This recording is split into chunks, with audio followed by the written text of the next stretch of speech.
आप इस कहानी में बहुत बड़े साइज के मॉन्स्टर को देखेंगे जो पानी से निकलकर इंसानी जान का दुश्मन बन रहा है और हर तरफ तबाही मचा रहा होता है। इंसानों के लिए ये सब कुछ होना एक बहुत बड़ी सजा है। मूवी स्टार्ट होती है और हमें रात का एक खूबसूरत सीन दिखाया जाता है। वहाँ पर बाई नाम का एक लड़का जो कि इस मूवी का मेन कैरेक्टर भी है, वो एक लड़की का पीछा करते हुए एक बहुत ही बड़े डोर तक पहुँचता है। जब वो दरवाजे की दूसरी साइड पर जाता है तो वहाँ पर जाते ही उसे एक खूबसूरत गार्डन और एक खूबसूरत रिवर नजर आता है और देखते ही देखते वो लड़की उस दरिया में जंप कर देती है। जिसका बाई पीछा कर रहा था, बाई भी उस लड़की को पकड़ना चाहता था, इसलिए वो उसके पीछे जंप कर देता है। जैसे ही वो दोनों तैरते तैरते दरिया के दूसरे पार पहुँचते हैं तो वहाँ पर आसमान से बहुत ही जोर से बिजली आकर गिरती है जो उस लड़की के कंधे से टकराती है और यही नहीं, वहाँ की जमीन भी मेल्ट हो जाती है और वो उस लड़की को अपने अंदर खींच रही थी। बाई की देखते ही देखते वो लड़की जमीन में दफन होकर मर जाती है। यहाँ पर हमें पता चलता है अभी तक जो हमने सब कुछ देखा था वो बाई का सिर्फ एक ख्वाब था, न कि रियलिटी थी। बाई जैसे ही अब इन सब बातों को अपने माइंड से निकालकर अपने काम पर पहुँचता है तो वहाँ पर जाकर उसको पता चलता है जो उसका पार्टनर था उसको किसी बिजनेसमैन के गार्ड्स ने पकड़ लिया था, क्योंकि उस बिजनेसमैन का ये कहना था कि बाई के फ्रेंड ने उसकी कोई बहुत ही इंपॉर्टेंट चीज चुराई थी। वो लड़का बार बार कसम खाकर सबको यकीन दिलवा रहा था कि उसने कुछ भी नहीं किया, मगर उस लड़की की कोई भी बात नहीं सुनी जा रही थी। जब उस लड़की को सजा मिलने वाली थी तभी बाई आ जाता है और उसको बचाता है और बिजनेसमैन से कहता है कि मैं इसकी तरफ से माफी मांगता हूँ, आप प्लीज इसको छोड़ दें। बाई बिजनेसमैन से कहता है कि आप जो भी कहेंगे मैं करने के लिए तैयार हूँ। ये सब बातें सुनकर उस बिजनेसमैन के एक्सप्रेशन ऐसे थे कि जैसे उसका कोई काम पूरा हो गया हो, उसने अपना काम निकलवाना हो और उसको अपना काम निकलवाने का मौका मिल गया था। वो बिजनेसमैन बाई के सामने ये शर्त रखता है कि अगर तुम मुझे सेलेस्टियल बोन ला कर दे दो तो मैं तुम्हारे दोस्त को बिल्कुल सही सलामत छोड़ दूंगा। बाई के पास अब कोई और रास्ता नहीं था,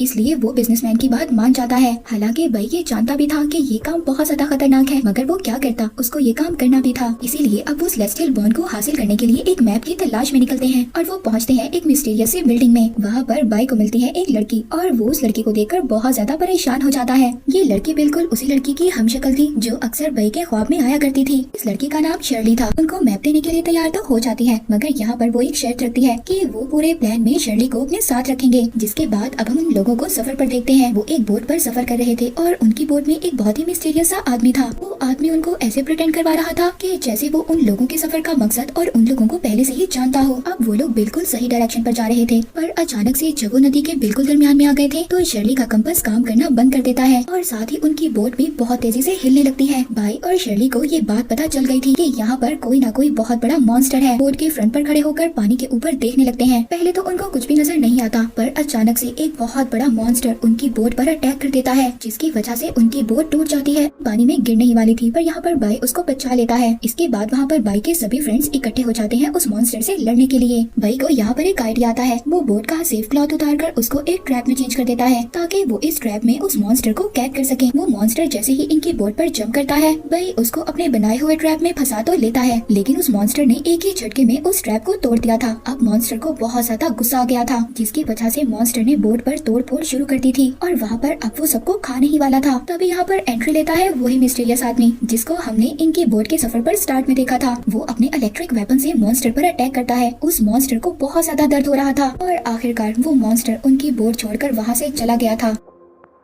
उस आदमी की सच्चाई पता चलती है। दरअसल वो आदमी एक साइंटिस्ट था और ये साइंटिस्ट भी उसी सेलेस्टियल बोन की तलाश में था जिस सेलेस्टियल बोन की तलाश में ये ग्रुप निकला था। वो साइंटिस्ट उनको बताता है कि जिस रास्ते पर तुम लोग निकले हो ये रास्ता इतना आसान नहीं है जितना तुम लोग समझ रहे हो। यहाँ पर कदम कदम पर खतरा है और अभी जिस मॉन्स्टर से तुम लड़कर आए हो इस मॉन्स्टर को भी यहाँ पर एक इविल गॉडेस ने रखा हुआ है। अब वो अपने आप को इन सब खतरों से लड़ने के लिए तैयार करते हैं और एक माउंटेन पर पहुँचते हैं। वहाँ पर उनको एक टेम्पल नजर आता है। उस टेम्पल को देखते हुए वो आहिस्ता आहिस्ता उसके अंदर जाते हैं। तभी बाई को एक बटन मिलता है। उसको दबाते ही उसके सामने एक टनल खुल गई थी। वो टनल उनको एक बहुत बड़े दरवाजे तक लेकर जाती है। वही बहुत ही मुश्किल से उस गेट को खोलता है। वो जहाँ पर गए थे वो एक आइस केव था और बहुत ज्यादा स्लिपरी था। उनका खड़े रहना वहाँ पर बिल्कुल भी मुमकिन नहीं था। भाई यहाँ पर नोटिस करता है कि अगर वो ऐसे ही आगे बढ़ते रहे तो वो बहुत जल्दी टकराकर मर जाएंगे। इसीलिए सबसे पहले वो अपनी नाइफ का यूज करता है, अपने आप को स्टेबल करता है और फिर अपनी फ्रेंड शर्ली को बचाता है। दूसरी तरफ भाई के फ्रेंड्स भी उस तक टकराने वाले थे। अब भाई यहाँ पर ये करता है कि वो शर्ली को अपने दूसरे फ्रेंड्स पर धक्का देता है। तभी वहाँ पर वो सभी एक टनल में गिर जाते हैं और अब वो एक नई केव में पहुंच गए थे। पर बाई यहाँ पर खतरे में था, मगर शर्ली अपना हुक डालकर बाई को भी दूसरी केव तक ले आती है। शर्ली ये बात नोटिस करती है कि उनके इर्द गिर्द कोई है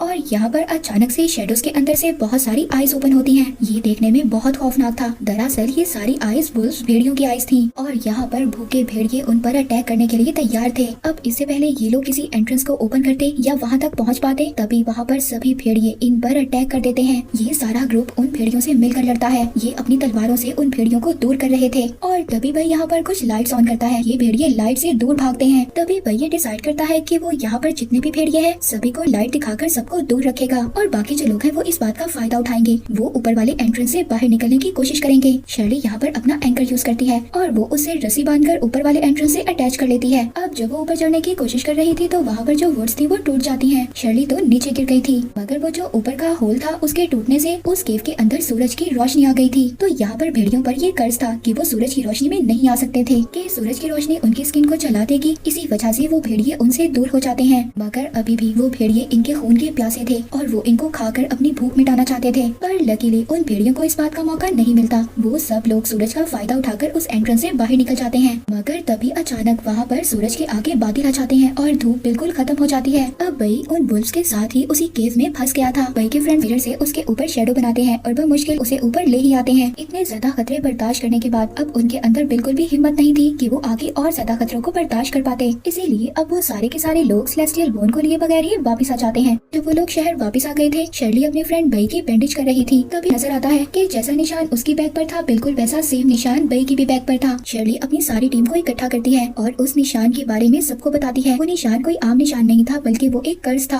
अब शर्ली यहाँ पर उस मार्क की कहानी बताती है। यहीं से इस मूवी की स्टोरी पास्ट में जाती है। कुछ टाइम पहले की बात है। हमारे जो बड़े थे वो एक डेजर्ट से गुजर रहे थे और गलती से वो लोग एक इवल गॉडेस के केव में चले गए थे, जहाँ पर एक इवल गॉडेस कई सालों से आराम कर रही थी। उनके आते ही उस इवल गॉडेस को बहुत ज्यादा गुस्सा आ गया था, इसीलिए वो सभी मॉन्स्टर से उन पर अटैक करवा देती है और उस अटैक की वजह से ही ये कर्ज मार्क उनको मिल जाता है। इसका मतलब ये था कि जिन लोगों को भी ये कर्ज मार्क मिला था वो लोग 50 साल की उम्र से पहले पहले मर जाएंगे और यही कर्ज आगे उनके बच्चों पर भी ट्रांसफर होगा। इसीलिए अब ये सभी लोग स्टोरी सुनकर बहुत ज्यादा परेशान हो गए थे।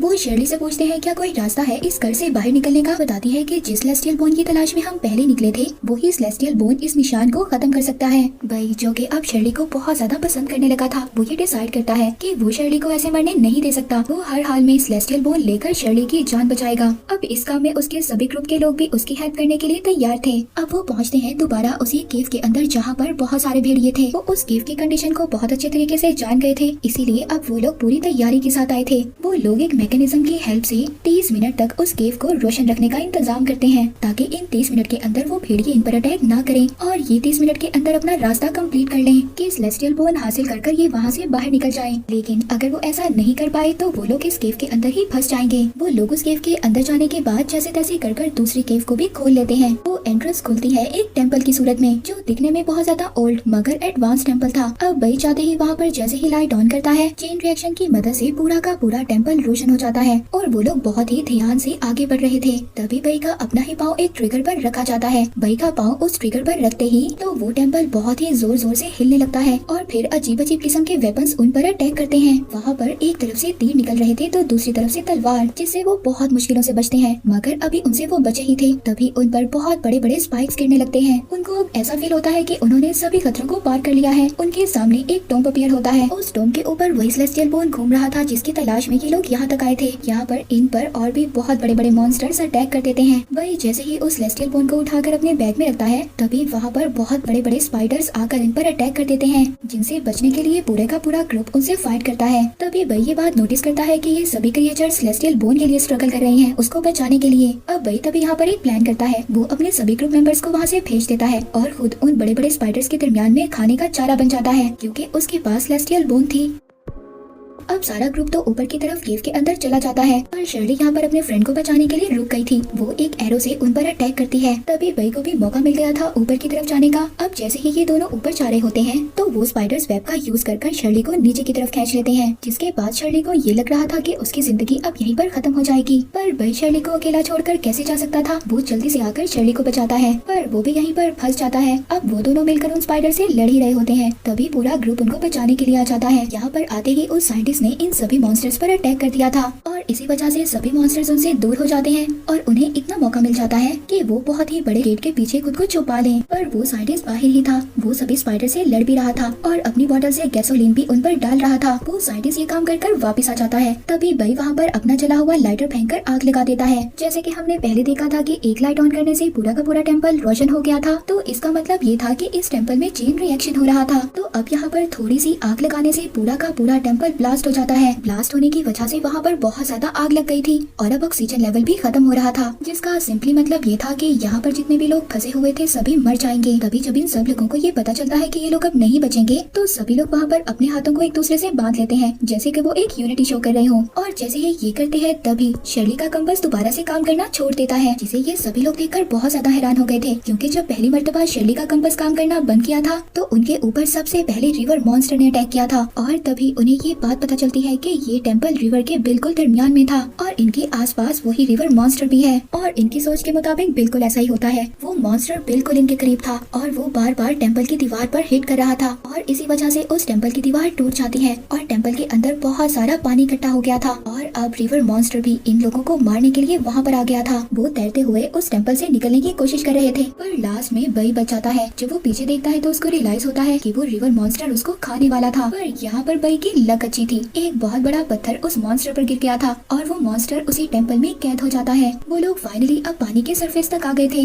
यानी कि बई का पूरा ग्रुप उस मिशन में कामयाब हो गया था। सब लोग ट्रेन में बैठकर सफर कर रहे थे वापस अपने घर जाने के लिए। तभी शर्ली बई का शुक्रिया अदा करती है कि उसने बार बार शर्ली की जान बचाई। तभी यहाँ पर बई सबसे कहता है उस इवल गॉडेस ने जिन जिन लोगों को ये कर्ज दिया है, इस लेस्टियल बोन की मदद से हम सारे लोगों का कर्ज खत्म कर देंगे। बई का सारा ग्रुप उसकी बात मान जाता है। इसी के साथ ये मूवी यहीं पर एंड हो जाती है।